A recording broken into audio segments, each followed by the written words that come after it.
the entire haul here from today's shopping at 4 stores, and I just thought I'd share a few totals with you.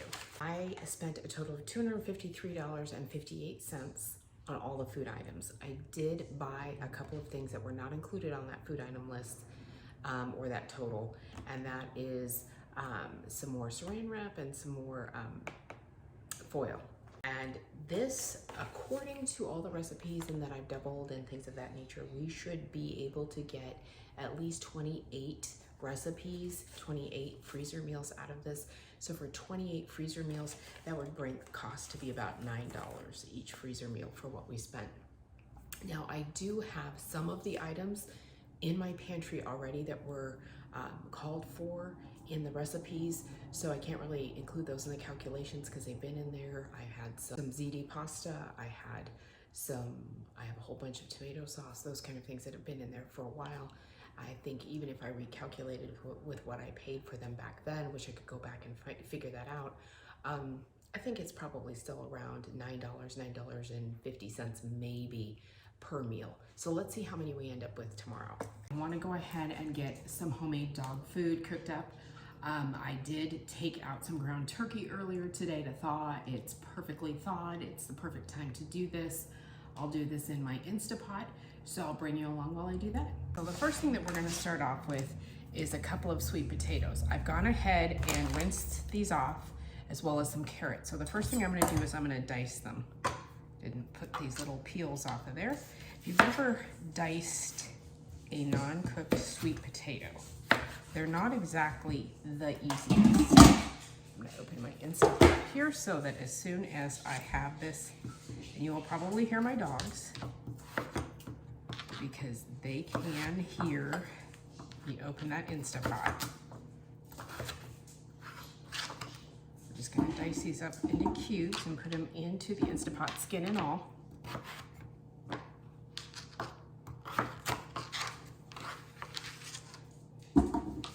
Now, sweet potatoes are not just good for humans, they definitely have many benefits to dogs as well.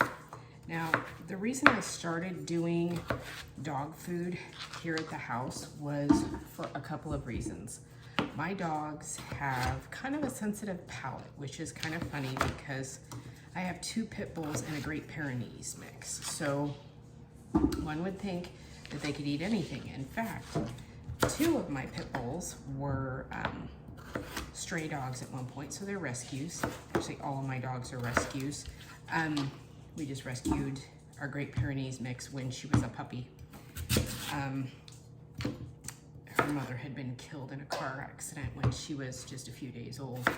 So, but they all have some different types of issues. Petunia, the Great Pyrenees, she has stomach issues as well as skin issues. So her skin is very sensitive. She is white with pink skin underneath. So she burns really easy, and she definitely has issues with food as well. So I started doing this because I was having a hard time finding food that they could eat. I had finally found a food that was working for them really well, and that was Hill Science Diet. And I couldn't find it anywhere. We were like looking high and low and could not find this anywhere. So unfortunately, out of necessity, I turned to my vet and asked my vet, what could I possibly do that would be something healthy for them to eat at home? And my dogs are just hanging out right here waiting for a carrot. Now we're going to chop up 4 carrots. They don't have to be really small or anything like that. My dogs absolutely love carrots, so the fact that I'm doing a carrot right now, I will not be surprised if they're all in the kitchen with me. So you might hear a couple chomps. I don't bother peeling these because this is actually very healthy for them. Oh, Petunia's still chewing on it. Surprised that Bella's not in there yet.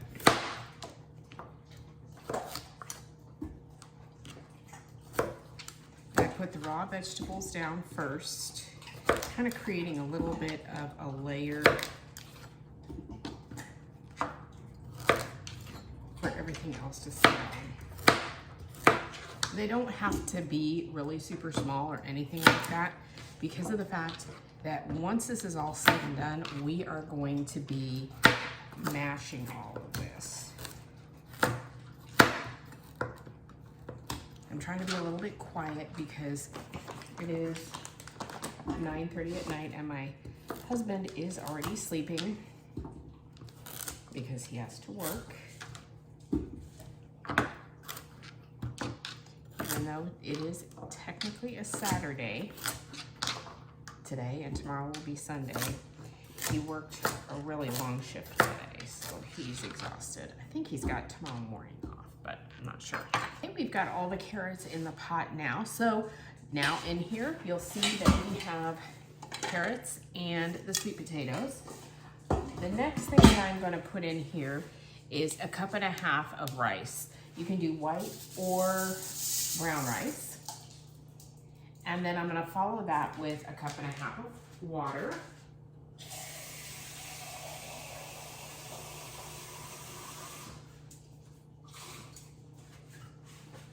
And as you see, we have Princess trying to sneak something. Get down, get down, get down. 1.5 cups of water. Now, the next thing that we're gonna put in is some sweet potato. What I did was I opened a large thing of, I'm sorry, pumpkin. What I did was open up a large container of pumpkin and I had put it in here. This is, I do it in like, this whole container, I do it in about fourths. So this is what, a couple tablespoons of pumpkin maybe. That just gives it a little extra nutrients. All right. Now we're gonna do a container of chopped spinach. And this is where I need my scissors.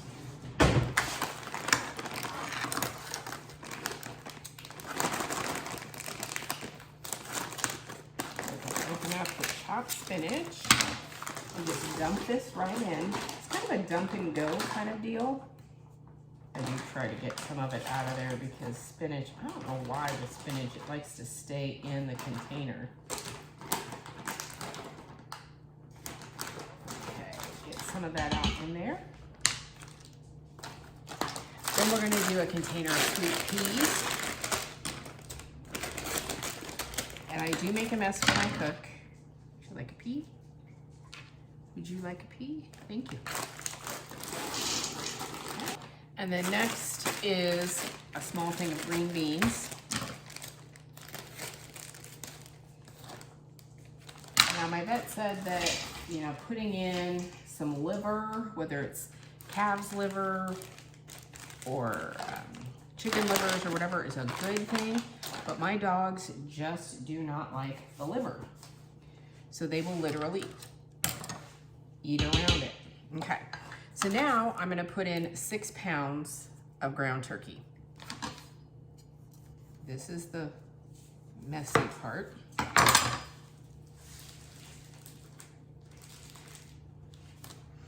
And I just cut them open. I want them to slide on out.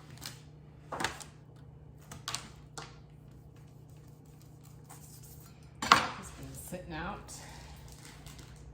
It's nice and mushy, which is what I like. Now you might be noticing that this is getting pretty full, and I do declare that they need to make bigger Instapots. They really, really do. And I know for a while they made like a 10 quart. This is an 8 quart. And I need a 10 quart. Just for dog food. Actually, I am in search of another Instapot or 2. And then I could actually figure out a way to maybe divvy this recipe out over a couple of things here. Okay, so now I'm just gonna go ahead and kind of stuff this down in here. And it's never caused me any issues to have it this full. It's not like my Instapot doesn't work or this doesn't cook right. And in the end, when we're completely done, we're gonna take it out and we're gonna mash it. So it doesn't matter that it's not gonna be perfect in there right now. Just try to get it down in there as far as I can. And once it's done cooking, we will add a couple more things to it. So there we have that. And we're gonna put on our lid to our Instapot. We'll go ahead and plug it in. And the next thing I'm gonna do, I'm gonna turn it so you can see this, is that I put it under the meat and stew. And I have it set for 35 minutes. So it's gonna go ahead and do its thing. I have the vent closed and it will cook and do its thing and let me know once it's done. Once the timer goes off, I do have to turn it off manually because it will go onto a warm function and we don't want the warm. So once this is done, we will actually come back and mash it. In the meantime, I'm going to clean up this mess and then we're gonna start getting some chicken roasted for tomorrow's cooking day. Alrighty, so now we're gonna get the chicken ready, and we have our 2 containers of chicken thigh quarters in the sink here that we're gonna open. I like to open it in the sink because there's gonna be some juices, and I would much rather have the juices in here. Now I do have this just throwaway tin pan. It's a little crinkled because I've used it to hold the turkey that I thawed for the dogs. So I'm gonna go ahead and just take these out, kind of lay them in here. I'm not gonna really rinse them or anything.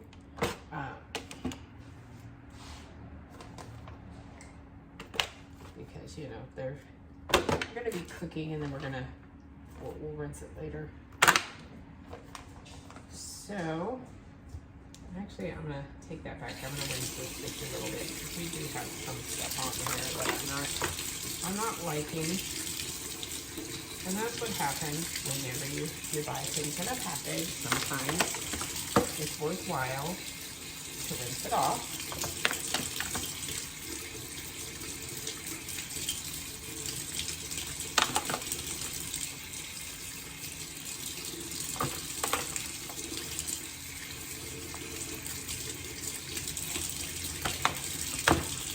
And don't worry about getting the water in there. Because we're going to put some water in there too.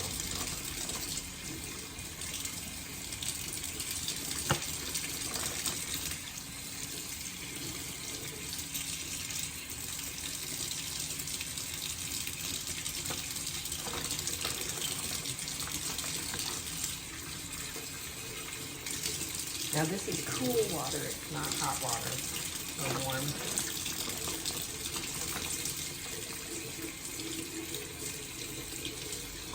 You don't ever want to rinse your chicken in warm water. It's not good for you.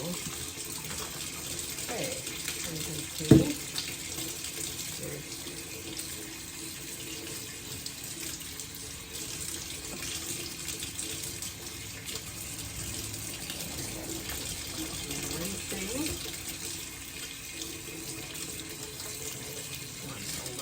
cold. It's fine.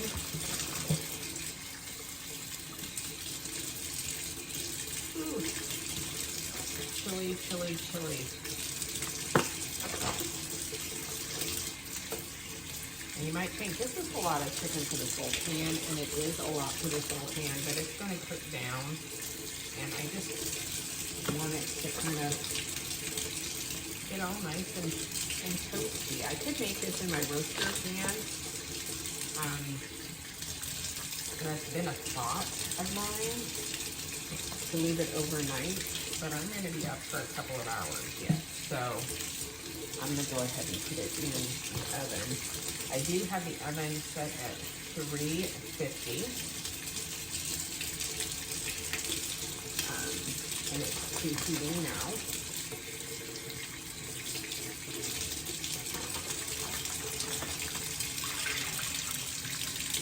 Go ahead and rinse that.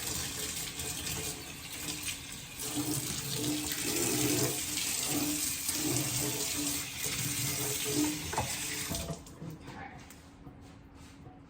Go ahead and use a paper towel since I'm working with poultry. And I'm seeing that this is a pretty big pan.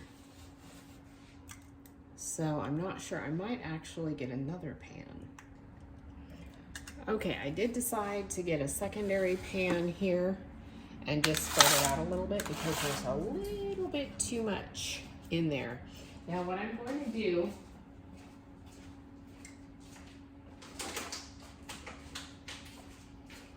is I'm going to season it just slightly with a little bit of red mineral salt. Just kind of toss that over here.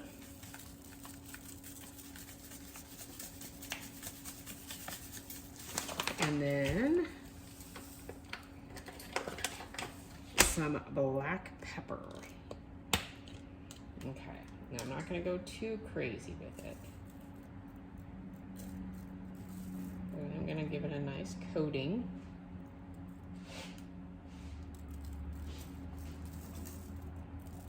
Over both things here, maybe just a little bit more. That was a lot, but that's okay. And then I am going to take some heavy duty foil.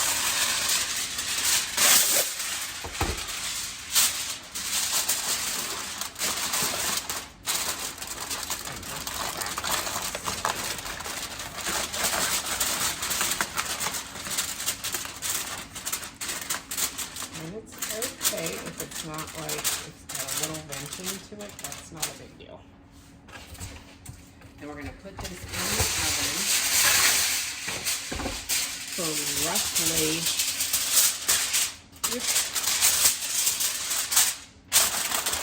I would say 2.5 hours. Oh, I forgot one very important piece. I'm going to see water. And I want to put some water in here to help kind of steam the chicken. And this is a 2 cup.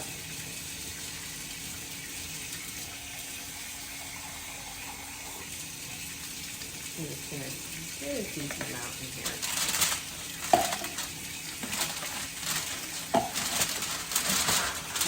Let's see about putting it this way.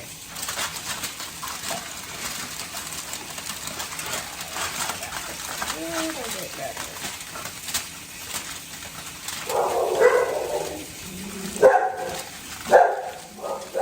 There must be a cat. Because only my dogs go off like that when there's a cat or a dog walking by. I do have the back door open so they can run out there. Because they're enjoying having free reign here. Again, about 2 cups of water on that, and we're going to go put that in the oven. And then we're going to move on to our next project, which, ouch, is going to be my cold brew coffee, which is ready to come out of the container and get put into cold brew containers. All right, so what I have here is cold brew. No, it's not a sangria like it says on the side. It's actually cold brew. What I do is I put a 1-to-3 ratio of coffee grounds and water, and I let it sit for a minimum of 12 hours in the refrigerator. So I put this in my secondary refrigerator. You can do this twice with the same set of grounds. I wouldn't go longer than that or more than that. Once it's done, I take another little canister here. I do have a strainer, but then I also have a nut bag as well. And I use this nut bag. I'm gonna tell you, I really love nut bags. They're the coolest thing ever. Okay, so what I do is I just simply pour this through. Now it's not gonna get every little thing, but between the two strainers, it's gonna get the majority of everything. And this time around, I'm getting rid of the grounds. So it's gone its second round. I don't need the grounds anymore. So I'm just gonna pour this in here.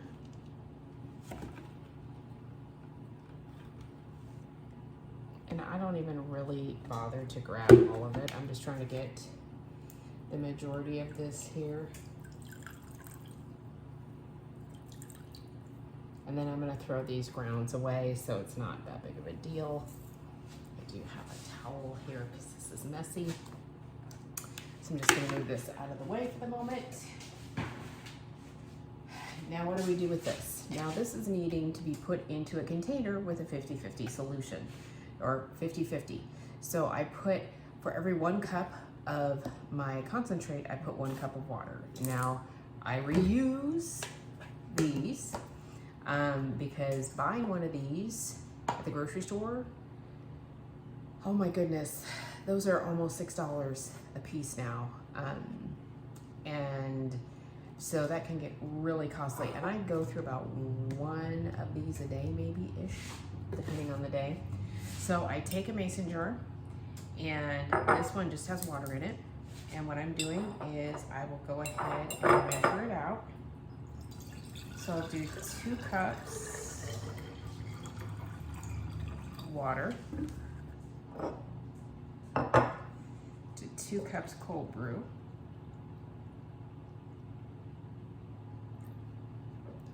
And then, because this is an empty one, I'm gonna fill this one up.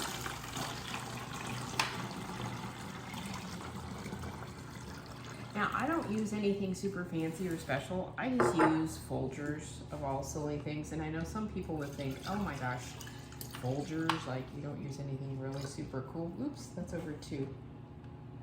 I got a little overzealous there, that's fine. But no, I don't. I just use Folgers.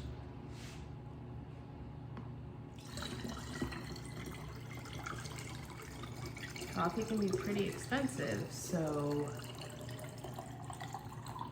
you know, I do have a coffee grinder if I wanted to grind my own.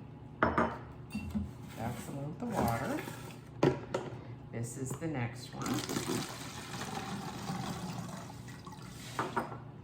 You know, and a thing of Folgers at, a big thing of Folgers at Costco is like $11, $11, $12, something like that. So it goes a long way. And I actually go through less coffee this way than I used to, less coffee grounds this way than I used to drinking regular coffee. Now, I don't use any fancy water. I just use the water from my refrigerator.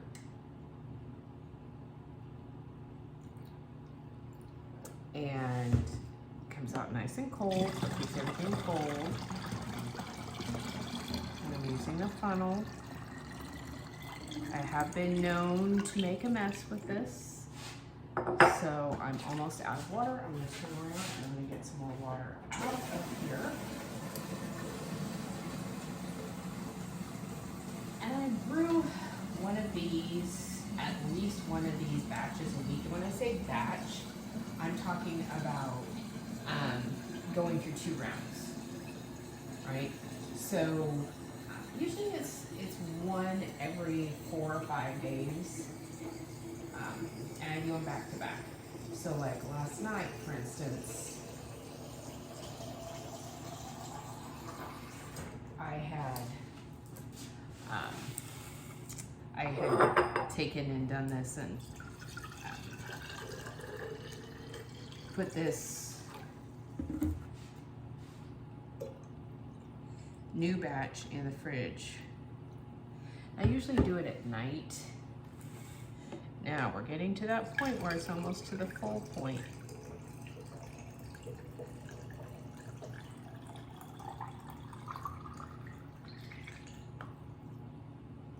Which means I need another container, or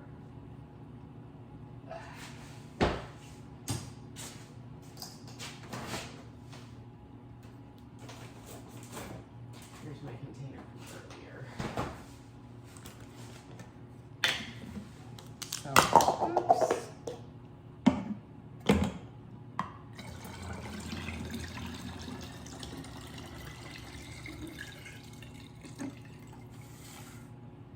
So now I'm going to go ahead and do it the opposite way. I'm going to do 2 cups because it's getting a little bit lower. 2 cups water.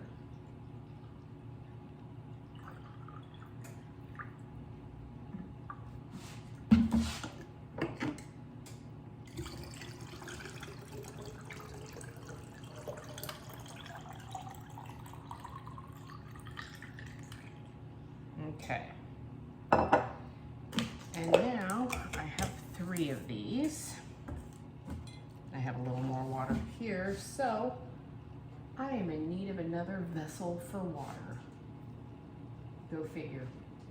And that's just because I normally rinse this other thing out, the one that I had been soaking it in, and pour it back in there. But I'm trying to save some dishes. So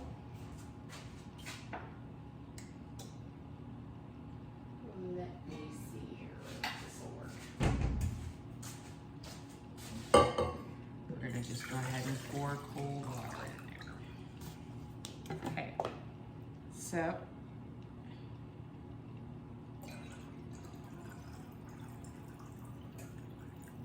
there's something goofy about that one. I don't know what I just did with it. I got out of my flow. It's okay. I'm going to put more in there.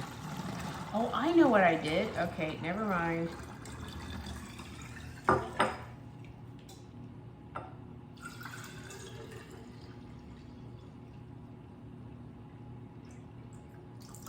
Oops. See? Look at me making messes. I know what I did. So this one might not be as strong as I would like it. And that's fine. Okay, so there I have cleaned my mess up. And I do have a little bit extra left over, so I will just have to drink that. Imagine that. Unless I have some empty or perfectly empty in the refrigerator.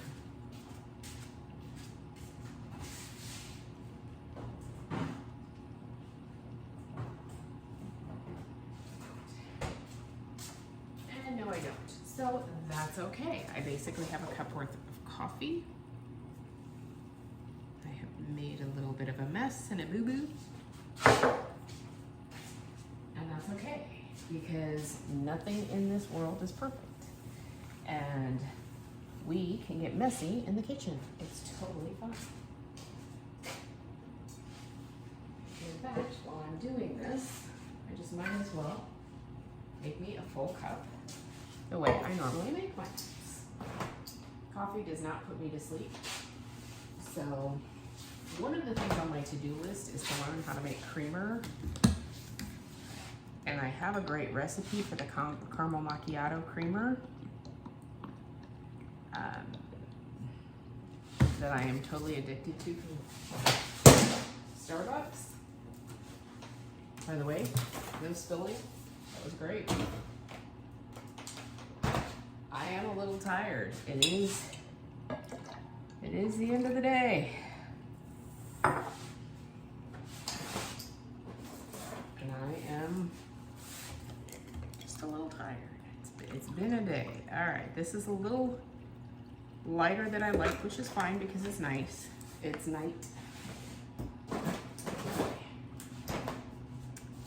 Alrighty, and there you have it. Okay, so we are back to finish off the dog food. Alright, the Instapot is done.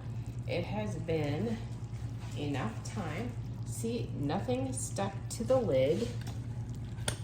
You can see this is what it looks like. I have my masher, and sometimes I'll give it a little mash here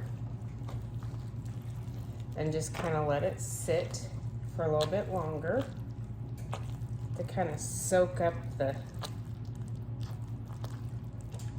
heat throughout. We're doing good here.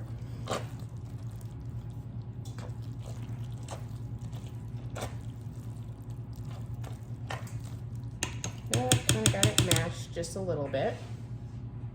I'm gonna look at taking it out and putting it into a very large bowl here. I'm not exactly sure how big this one is. I wanna say it's like a 14-quart bowl. I could be wrong. Now, I don't know when they started making these little things, but it looks like a sock puppet, not actually a pot holder. Okay.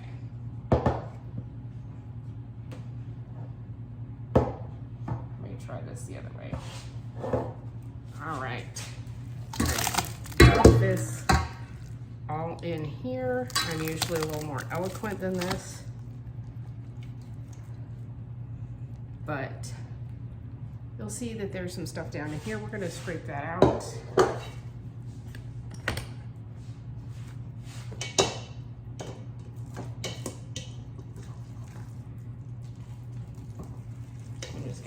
Take my masher and get that. I don't know why it burnt this time. It burnt just a little bit. It doesn't normally burn, but it did this time. That's weird. And all the times that I've done this, which has been for a little over a month, 2 months now, a couple months, yeah. I've never had it burn. So, not quite sure why, but we're gonna set this over into the refrigerator, over into the sink. I'm gonna take hot water in it. Soap. In the meantime, we're gonna just kind of mash this up.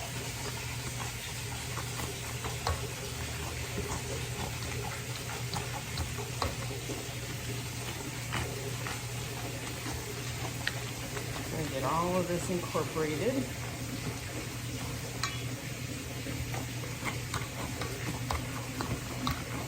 I think I know what happened. I think I changed the time. I think it's supposed to be 25 instead of, I have to look back at my thing. So I had made some potatoes in it. Yes, the other day. My Instant Pot. Using the same setting. Okay. So now we kind of have this all mixed up a little bit. And it doesn't have to be like pureed or anything. My dogs actually kind of like it like this. There's a couple other things we're going to do. We're going to put a little bit of coconut oil in it. And normally it's not melted, but it is because it's hot in the house. This is where I keep all my oils, is close to my stove, and I've been doing a bunch of canning. So the coconut oil actually helps the dog's coat, I guess, and helps give their coat a nice healthy shine from what I understand. So I'm gonna go ahead and mix this up. Now, we're also gonna use calcium phosphorus, and that is to help them with the calcium in their bones. So I just do 2 scoops. And some people actually give this, I guess, to their dogs. There's instructions on the back of how to do it for if you're gonna just give it to your dogs. And then some ground turmeric, which has also got some kind of amazing health benefit, I guess, for dogs. Now,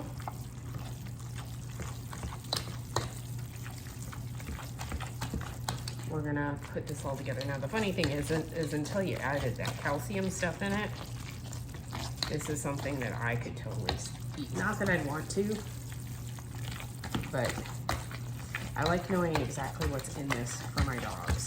So like, for instance, if I had wanted to, and I had my own canned or frozen vegetables, I could do that. I could do this so it's all fresh. And in fact, this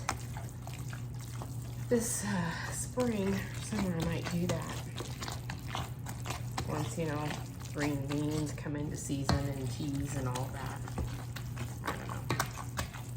I'll try not to get ahead of myself with that. Okay, so here we have this. Now, what I do with this from here is I put it in pint jars, or actually no, quarts. Sorry, I'm tired. And not that I actually like can it in the sense of canning it and sealing it.